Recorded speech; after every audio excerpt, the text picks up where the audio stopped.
Lucky Montana breaks silence on Zuma, PRASA and the Guptas in explosive interview.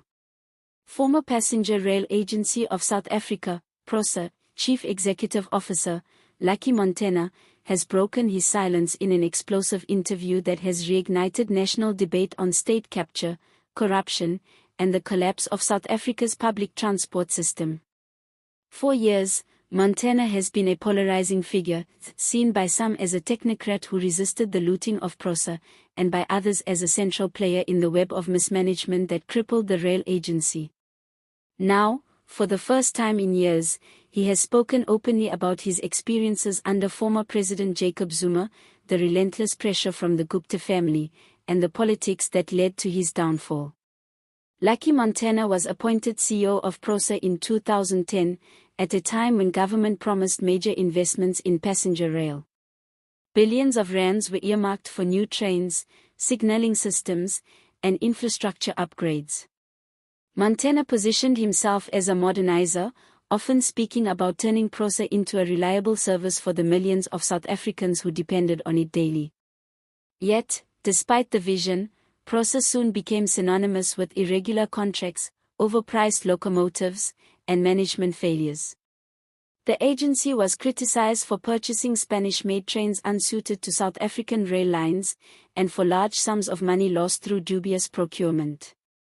Montana insists, however, that his leadership has been deliberately misrepresented. "I am not saying mistakes weren't made," he said. "But much of what went wrong was engineered by political players who wanted PRASA to serve their personal interests, not commuters." A large portion of the interview was dedicated to Montana's relationship with former President Jacob Zuma. Their association, often viewed as central to Montana's rise, has long fueled speculation that PRASA was part of Zuma's patronage network. Montana confirmed that he worked closely with Zuma, but rejected claims that he was a pawn of the president. "I respected Jacob Zuma as my president. I worked under him as head of state. But I was never Zuma's man in PRASA," Montana argued.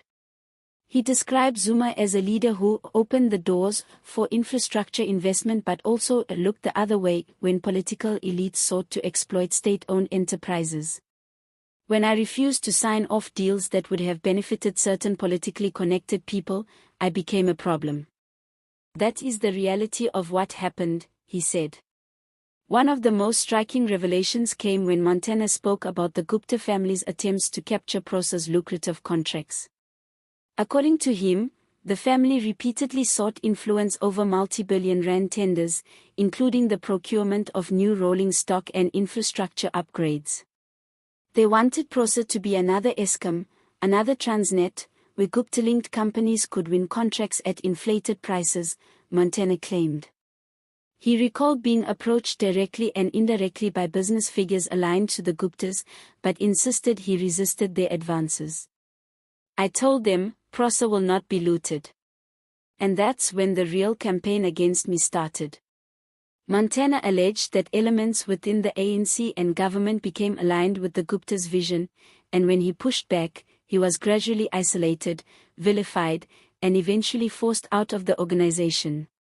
Montana did not hide his frustrations with the Judicial Commission of Inquiry into State Capture, led by Chief Justice Raymond Zondo. While he testified at the commission, he now says his contributions were twisted to fit a narrative that painted him as part of the corruption machinery. The Zondo Commission was not interested in the whole truth. They had already decided who the villains were and who the heroes were, Montana argued. He claimed that the commission deliberately ignored the